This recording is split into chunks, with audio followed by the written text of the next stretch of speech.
Saudaraku, berbicara tentang keselamatan, Efesus 2:8-9 memberikan penegasan demikian. Sebab karena kasih karunia kamu diselamatkan oleh iman. Itu bukan hasil usahamu tetapi pemberian Allah. Keselamatan itu pemberian Allah, bukan hasil dari usaha manusia. Itu bukan hasil pekerjaanmu. Jangan ada orang yang memegahkan diri. Jadi keselamatan bukan hasil usaha, bukan hasil pekerjaan manusia. Keselamatan itu pemberian Allah. Pemberian Allah melalui iman. Iman kepada siapa? Yesus Kristus. Karena itu kita sering mendengarkan orang benar hidup karena percaya. Orang dibenarkan oleh karena iman. Oleh karena iman, bukan oleh karena hasil usahanya, bukan oleh karena pekerjaannya.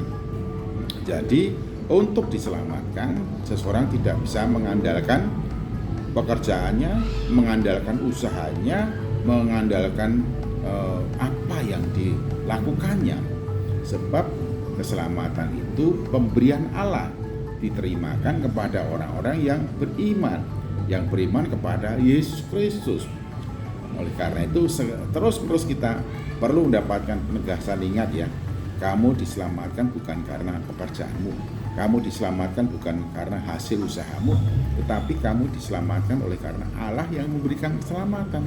Dan keselamatan itu diberikan kepada barang siapa yang ada di dalam Kristus. Jadi setiap orang yang ada di dalam Kristus telah diselamatkan oleh Allah, karena itu merupakan bentuk dan wujud kasih karunia Allah.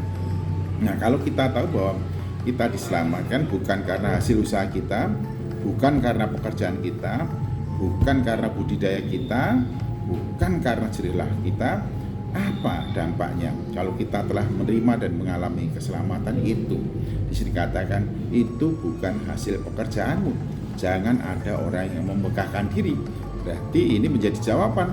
Orang-orang yang sudah diselamatkan mestinya tidak akan menjadi orang yang memegahkan diri.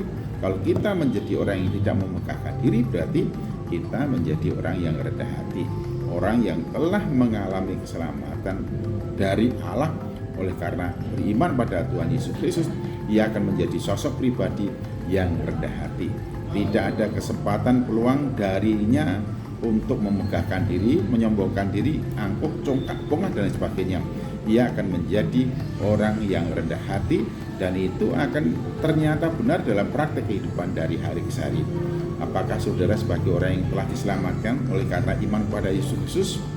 Kalau saudara benar-benar sudah diselamatkan dan mengalami keselamatan, maka saudara akan menjadi orang yang rendah hati, hidup dalam kerendahan hati. Demikian pula saya, saudara, dan kita semua yang ada di dalam Kristus yang menyadari bahwa keselamatan itu karena pemberian Allah, bukan hasil usaha dan pekerjaan kita. Kita hidup sebagai orang yang rendah hati. Kerendahan hati menjadi sifat dasar dari orang-orang yang telah menerima kasih karunia keselamatan oleh Allah dalam Kristus. Tuhan Yesus Kristus memberkati. Marilah kita selalu mewujud nyatakan sebagai pribadi-pribadi yang sudah diselamatkan melalui kerendahan hati dalam kehidupan dan hubungan kita dengan sesama. Haleluya, puji Tuhan.